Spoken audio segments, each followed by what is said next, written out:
तो जैसे कि अपने लास्ट एपिसोड के अंदर देखा था कि टियान क्लास की टेक्निकली वहाँ पे जो महफिल थी वो पूरी तरीके से सज चुकी थी, मगर तभी महफिल में चार चांद लगाने के लिए पहुंच जाते हैं होलोप्सोन विद ओल्ड घोस्ट। और ये पे जब जियान उसे देखता है तो उंगली करना स्टार्ट कर देता है, जिस वजह से जो ओल्ड घोस्ट होता है वो भड़क जाता है, मगर वो अपने गुस्से को पी जाता है क्योंकि उसे अभी के लिए मिशन दिया है होलोप्सोन के होल चीफ ने। इस वजह से वो अपना फोकस रखता है, इसके लिए वो एसेंशियल इसके अंदर आया था। और ये पे जियान भी ओल्ड घोस्ट को छोड़ देता है और टियान क्लास की टेक्निक को ढूंढ लेता है। तभी उसकी मुलाकात हो जाती है प्रोफाउंड जोन सेक्ट के लीडर से, और वो जियान को देख के क्या बोलता है वो आप लोगों को पता चलेगा इस नोवेल के एक्सप्लेनेशन के साथ। तो चलिए स्टार्ट करते हैं। वहीं पे जब जियान चैंटियन को देखते हैं अपने सामने तो समझ जाता है कि इसके इरादे अभी के लिए बिल्कुल भी नेक नहीं है। वहीं पे जो चैंटियन है तो वो भी अपने इरादों को बिल्कुल भी नहीं छुपाता और वो जियान से बोलता है कि जियान आज मैं तुझे मार डालूंगा। और इतना बोलती वो एक पल की देरी नहीं करता और अपनी दुकी का एक पंच बनाता और सीधा जियान की तरफ शूट हो जाता है। वहीं पे जियान भी इसके इतने ब्रूटल एक्शन को देख के बिल्कुल भी हैरान नहीं होता और अपने हाथ को मूव करता, जिस वजह से उसके सामने अपेयर हो जाता है उसका स्काई डीमन पपेट, जो कि बहुत ही आसानी से चैंटियन के अटैक को रोक लेता है। और वहीं पे जब ये चैंटियन देखता है कि उसके अटैक को इतनी आसानी से रोक लिया गया तो उसके चेहरे की एकदम से हवा चेंज हो जाती है और एकदम शौक भरी आवाज में बोलता है एक पपेट, और तुरंत ही अपने कदमों को पीछे लेने लगता है। मगर स्काई डीमन पपेट इतनी आसानी से उसे कैसे छोड़ने वाला था, इसलिए वो तुरंत ही अपना एक पंच बनाता और सीधा चैंटियन की तरफ आगे बढ़ जाता है। ये देखती है जो चैंटियन होता है वो हैरान हो जाता है क्योंकि वो अभी के लिए सेंस कर पा रहा था ये पपेट कितना ज्यादा खतरनाक है, मगर वो पीछे हट पाता उससे पहले जाकर स्काई डीमन पपेट अपना पंच उसमें जड़ देता है, जिस वजह से चैंटियन वहां से काफी कदम पीछे खिसका हुआ चला जाता है। और साथ ही उसने जो अपनी सक्शन फोर्स से अभी के लिए स्कॉल को पकड़ रखा होता है वो भी उसके हाथ से छूट जाता है। इस वजह से जो जियान तो तुरंत ही उस स्कॉल को दबोच लेता है और वो जैसे स्कॉल जियान के हाथ में आता तो वो फड़फड़ाना बंद कर देता है। इस वजह से जियान तुरंत ही उसे अपनी स्पेस ट्रेन के अंदर रख लेता है और फिर गुस्से से देखता है चैंटियन को और फिर रिलीज कर देता है अपनी ट्रू पावर को, जिस वजह से जियान की बॉडी में से निकलती उसकी हेवनली फ्लेम जो कि चारों तरफ फैल जाती है, जिसे देखते हैं जो बॉडी अभी के लिए जियान के पीछे पड़े होते हैं उनकी एकदम से हवा चेंज हो जाती है और उनको समझ में आ जाता है ये लड़का कितना ज्यादा खतरनाक है, इसलिए अभी के लिए इसके फटे में टांग अड़ाना हमारे लिए काफी बड़ी मुसीबत खड़ी कर सकता है। इसी वजह से जो छोटे मोटे बॉडी होते हैं तुरंत ही वहां से निकल लेते हैं, जो बचे हुए स्क्रॉल होते हैं उन्हें पकड़ लगते हैं। वहीं पे जब जियान ये देखते तो उससे भी थोड़ा सा अंदर से रिलैक्स फील होता है क्योंकि ये लोग काफी ज्यादा संख्या में है। इस वजह से जब ये जियान के ऊपर हमला करते तो जियान थोड़ी सी मुसीबत के अंदर आ जाता है और यहीं पे अभी के लिए जियान का जो स्काई डीमन पपेट वो लगे तेरी चैंटियन में बजाने में लगा हुआ है। तभी जो जियान तो गुस्से से चिल्लाते हुए बोलता है घुसड़ बुड्ढे तूने अभी के लिए मेरे ऊपर हमला करने की कोशिश की है ना, तो फिर मैं भी अब देखता हूँ अब तुझे मेरे हाथों से कौन बचाएगा, क्योंकि तू आज यहाँ से वापस नहीं जाने वाला है। और एविजन अभी के चैंटियन से ऊपर से नीचे तक भरा पड़ा था और इसकी जरूरत पिल सिटी से हुई थी जहाँ पे जियान को मारने के लिए आ गया था, मगर उस टाइम जियान इतना ज्यादा पावरफुल नहीं था कि चैंटियन के साथ लाता घूसे वाली फाइट कर पाए। मगर अब जो सिचुएशन है अब वो पूरी तरीके से चेंज हो चुकी है। इस वजह से जियान आज चैंटियन का गेम ओवर करने की सोच रहा है क्योंकि जियान अभी के लिए बहुत ही अच्छे से समझ पा रहा था कि इसके अंदर जो मारने की भावना है उसे लेकर वो काफी ज्यादा, इस वजह से अगर अभी के लिए इसे जिंदा छोड़ दिया तो ये आगे चल के मुसीबत खड़ी कर सकता है। भले इसका जो प्रोफाउंड जोन सेट है वो जियान के लिए ज्यादा खतरा नहीं रखता हो, मगर इसको प्रोटेक्ट कर रहा है इसका है प्रोफाउंड सेट जो कि एक बहुत बड़ी तोप है। इस वजह से बंदा आगे चल के उनकी मदद लेके जियान के ऊपर हमला कर सकता है और ये जियान बिल्कुल नहीं चाहेगा कि अभी के लिए खुला साउंड ऐसे ही घूमता रहे जो कि कभी भी उसे ठोकर मार सकता है। इस वजह से इसका अगर यहाँ पे गेम खत्म कर दिया जाता है तो इसके बारे में बाहर किसी को कानो कान खबर भी नहीं हुई क्योंकि यहाँ पे इतनी सारी लड़ाई चल रही है जिस वजह से सभी लोग आपस में लगे पड़ी है। इसी वजह से किसी को अभी के लिए किसी की नहीं पड़ी है। ये सब सोचती है जियान की जो आंखें होती है एकदम से चमक उठती है और फिर देखता उन दोनों की फाइट को जहाँ पे स्काई डीमन पपेट अभी के लिए चैंटियन के ऊपर बहुत ही बुरी तरीके से भारी पड़ रहा है, जिस वजह से उसे काफी ज्यादा प्रॉब्लम हो रही है क्योंकि अभी के लिए जो चैंटियन का लेवल वो डाउजोंग के 2 स्टार पर, वहीं पे जो स्काई डीमन पपेट है वो डाउजोंग के 3 स्टार की पीक के वजह से भी फाइट कर सकता है। ये कौन सी खेत की बोली है। और इसी बीच जो स्काई डीमन पपेट होता है वो अपना एक पंच बनाता और चैंटियन की छाती में जड़ देता, जिस वजह से चैंटियन हवा में अपने कुछ कदम पीछे लेता है और अपने आप को संभालता और देखता है सामने जहाँ पे स्काई डीमन पपेट अभी के लिए रुकने का नाम ही नहीं ले रहा, उसके ऊपर कंटिन्यू हमला करे जा रहा है। और ये खास बात होती है एक पपेट की जो कि एक किलिंग मशीन की तरह होता है जो कि तब तक कंटिन्यू हमला करता जाएगा जब तक वो टूट नहीं जाता है, क्योंकि उसे दर्द और चोटों से कोई फर्क नहीं पड़ता, या फिर ये तब रोक सकता है इसका ओनर जब इसे रोके, वरना तो चैंटियन को कंटिन्यू मारता रहेगा जब तक चैंटियन मर नहीं जाएगा। और ऐसे ही कुछ होता है जब चैंटियन की हालत काफी ज्यादा खराब हो जाती है और इसके मुंह से काफी ज्यादा खून भी बाहर निकल रहा होता है और बोलता है कि भाई साहब इससे न लड़ा जाएगा, इस वजह से यहाँ से निकलना ही सही रहेगा, क्योंकि मैं अभी के लिए जियान के ऊपर ये सोच के हमला करने के लिए आया था कि ये लड़का अभी के दुश्मनों के बीच में घिरा पड़ा है, क्योंकि मैंने होलोप्सोल और जियान के बीच की जो गर्मा गर्मी हुई थी वो तो मैंने बहुत ही अच्छे से देखी थी। इस वजह से ये बात तो क्लियर हो जाती है कि जियान और होलोप्सोल के बीच में लगे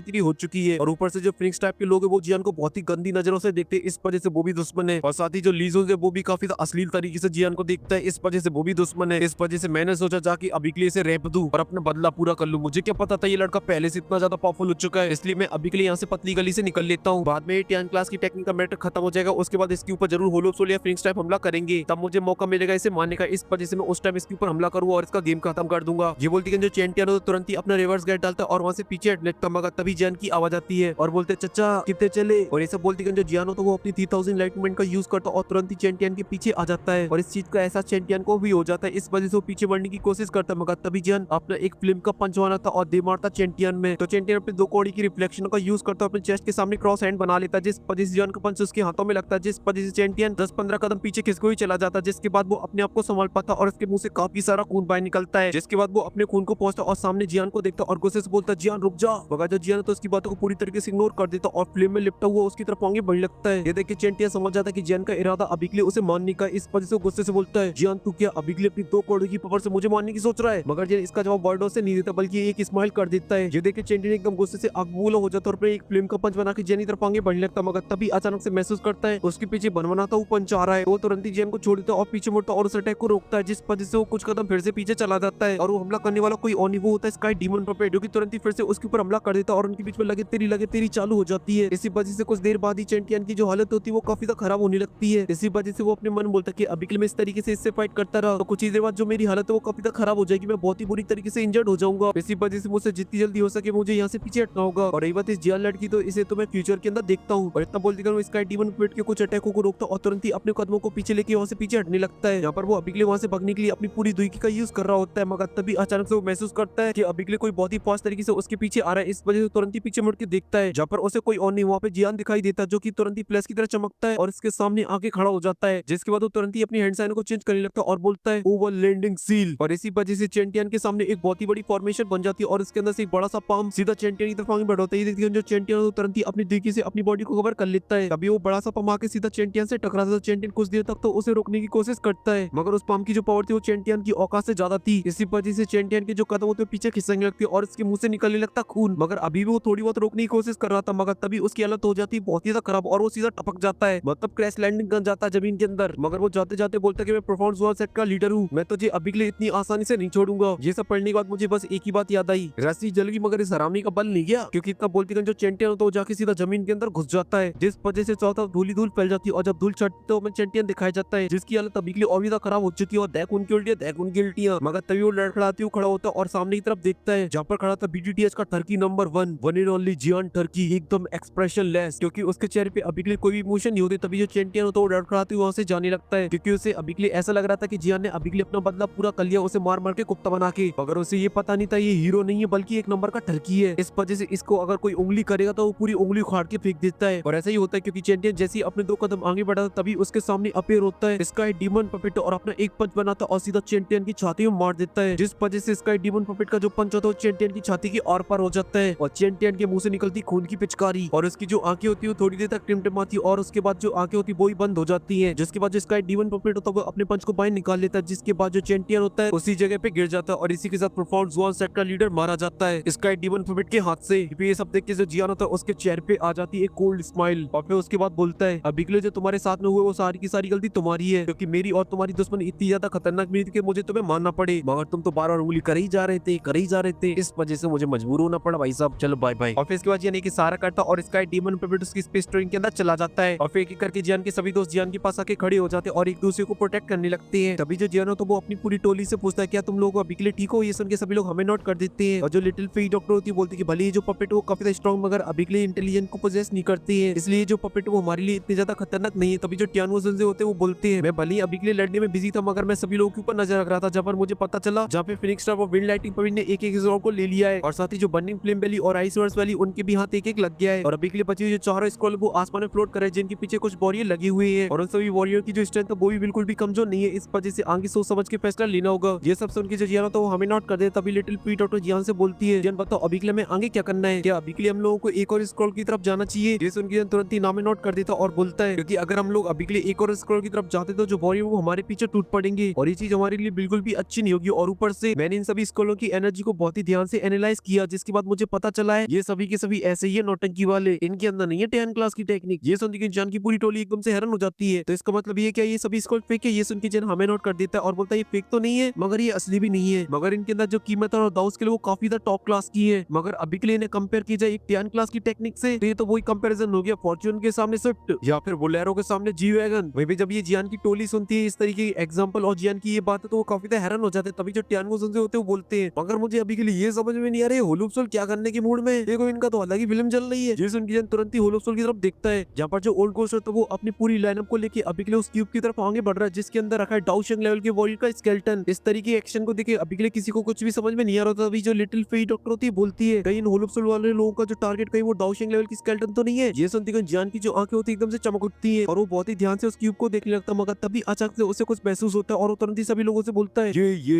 ये तो धोखा हो गया मियां, ये दाउसिंग लेवल का जो स्केलेटन वो तो अभी के लिए जिंदा है मियां। मगर वहीं पे जियान की टोली को अभी के लिए कुछ भी समझ में नहीं आ रहा था कि ये जियान क्या बोल रहा है, कहीं बावला तो नहीं हो गया है, कहीं इसके दिमाग पे गर्मी तो नहीं चढ़ गई है, क्योंकि अभी के लिए उसका मुंह ऐसे लग रहा था जैसे कि उसने अभी के लिए भूत देख लिया हो। तभी जो जियान तो थोड़ी देर सदमे से बाहर आता और देखता जो ओल्ड गोस्ट है वो अभी के लिए उस क्यूब के काफी करीब पहुंच चुका है। इस वजह से तुरंत ही अपने कदमों को पीछे लेता और जिया के हाथ को पकड़ता और क्विंगली के हाथ को पकड़ता और वहां से उन्हें पीछे खींच लेता और बोलता है जल्दी से यहाँ से पीछे हटो। ये सब देख के जो लिटिल पी डॉक्टर और टियानो से काफी हैरान हो जाते हैं, मगर जियान ने बोला करने का तो करने का, बाद में देखेंगे जियान क्यों बोल रहा है। इस वजह से जो लाल पटाखा और जो बाकी के लोग होते हैं वो भी तुरंत ही पीछे हटने लगते हैं और ये पे जो ओल्ड गोस्ट था वो अभी के लिए उस क्यूब के काफी करीब पहुंच चुका था और उसकी जो एक्साइटमेंट थी वो काफी बढ़ रही थी, क्योंकि उसके सामने था एक दाउशिंग लेवल की वॉरियर का स्केलेटन, क्योंकि वो भले एक दाउशिंग लेवल का वॉरियर जो कि इस पूरी डूडी कॉन्टिनेंट के अंदर एक टॉप क्लास की पावर को बोला जा सकता है, मगर दाउशिंग की बात आ जाती है तो दूध कम चाय मियां। इन दोनों की पावर में इतना डिफरेंस होता है कि कोई भी दाउ स्किल अभी के लिए बराबरी नहीं कर सकती है, ना कोई हेवनली फ्लेम। और ये पे जो ओल्ड गोस्ट होता है उस क्यूब को देखकर बोलता है मैं अभी के लिए उस दाउशिंग लेवल के स्केलेटन की वॉरियर की पावर को सेंस कर पा रहा हूँ, इस वजह से अब मुझसे कंट्रोल नहीं होता है। और ये दिखन वो अपने हाथ को आगे बढ़ा देता है और जैसे वो क्यूब को छूता है तभी एक बहुत ही पावरफुल एनर्जी उसके हाथ के अंदर घुस जाती है और ये चीज जैसी उसे सेंस होती है वो तुरंत ही अपने हाथ को देखता जहाँ पर उसका जो हाथ था वो पूरी तरीके से खून से लाल हो चुका है। ये देखते हैं जो ओल्ड गोस्ट है वो तुरंत ही अपने हाथ को पीछे खिसका लेता है, मगर अभी के लिए उसका जो खून था वो अभी के लिए उस क्यूब के ऊपर गिर चुका था, जिस वजह से उसको अजीब सी कुछ फीलिंग हो रही होती है। वहीं पे जब उसके साथ ही देखते अपने लीडर की तोते उड़े हुए तो तुरंत ही पूछते सीनियर टियानजुन क्या हुआ आपको, मगर जो ओल्ड गोस्ट होता है इस बात पे कोई भी जवाब नहीं देता और वो उस खून को ही देखे जा रहा था, क्योंकि कुछ ही टाइम के बाद उस क्यूब के अंदर चला जाता है और फिर उसके बाद उस क्यूब के अंदर से काफी ज्यादा हलचल होने लगती है। देखते हैं ओल्ड को समझ जाता है कि लग गई लंका और वो चिल्लाते हुए बोलता भगो यहाँ से। ये बोलती है वो तुरंत ही वहाँ से भगने लगता है, मगर वो एक डाउजिंग लेवल के 5 स्टार का वॉरियर इस वजह से तुरंत ही वहाँ से भग जाता है, मगर जो उसके साथी होते हैं जो कि अभी के लिए नए नए डाउजिंग बने हैं उनका रिएक्शन इतना फास्ट नहीं होता है, इसी वजह से वो पीछे मुड़ के वहाँ से जा पाते उससे पहले ही, क्योंकि वो तो ब्लास्ट कर जाता और इसके अंदर से निकलता है एक स्केलेटन जिसकी बॉडी के अंदर से काफी ज्यादा पावरफुल सोनिक वेव बॉय निकलती है, जिस वजह से जो बॉय अभी के लिए भग रहे होते हैं वो तुरंत ही सोनिक वेव अटैक आके उनमें टकरा जाता है और वो इतना ज्यादा पावरफुल होता है कि वो डाउजिंग लेवल की बॉडी तुरंत ही वहाँ फट जाते हैं और वहाँ पर बस उनके खून की बूंदे रह जाती है। और ये जो ओल्ड गोस्ट था वो भी अभी के लिए उसके रडार से बाहर नहीं निकल पाया था, इस वजह से एक अटैक की भी वो उसमें भी जाके लग जाती है, इस वजह से वो भी दे खून की उल्टी, मगर वो अपनी स्पीड को बिल्कुल भी कम नहीं करता और वहाँ से तुरंत ही निकल जाता है, मगर अभी के लिए उसके जो साथी थे वो मारे जा चुके थे। और ये जो अननोन वॉरियर होते जो कि अभी के लिए स्कॉलों को पकड़ रहे होते हैं वो इस अटैक को सेंस कर पाते उससे पहले वो अटैक आके उनमें लग जाता है और वो पटाखे की तरह फूट जाते हैं और ऐसी माहौल अभी के लिए पूरे हॉल के अंदर होता है जहाँ पे लोग मारे जा रहे होते हैं और जिन लोगों को पता चल जाता है तो वो तुरंत ही वहाँ से भगने लगते हैं, क्योंकि अब उन्हें नहीं चाहिए 10 क्लास की टेक्निक, मगर उन अननोन वॉरियर में से बस कुछ ही वॉरियर बचते बाकी के सभी मारे जाते हैं और इसी वजह से अभी के लिए पूरे हॉल के अंदर खून ही खून फैल रखा होता है। और ये सब हुआ था बस एक पल के अंदर और यहाँ पे 100 वॉरियर मारे गए, इनमें से बहुत सारे डाउजुंग भी थे, कुछ तो इलाइट डाउजुंग भी थे, मगर वो सभी के सभी स्टोरी में बिल्कुल भी इंपॉर्टेंट नहीं थे क्योंकि वो सभी के सभी अननोन थे भाई साहब। मगर जो बात इंपॉर्टेंट वो आपको पता चलेगी नेक्स्ट पार्ट के अंदर जहाँ पे सभी लोग ओल्ड गोस्ट के ऊपर चढ़ पड़ेंगे, क्योंकि अभी के लिए सभी जो रायता फैलाया वो ओल्ड गोस्ट ने फैलाया है, इस वजह से ओल्ड गोस्ट ही इसका रास्ता निकालेगा और ऐसा निकालेगा जो कि हम लोगों ने कभी ना देखा होगा ना सुना होगा। मगर एक बात आपने मेरी हर वीडियो में सुना होगा जहाँ पे मैं सभी लोगों से बोलता हूँ वीडियो को लाइक कर दो, चैनल को सब्सक्राइब कर दो, कमेंट में बताओ क्या मजा आया कि नहीं आया। और अभी के लिए चलता हूँ और मैं मिलता हूँ आपसे क्यूट पीलैंड पे, तब तक के लिए बाय बाय।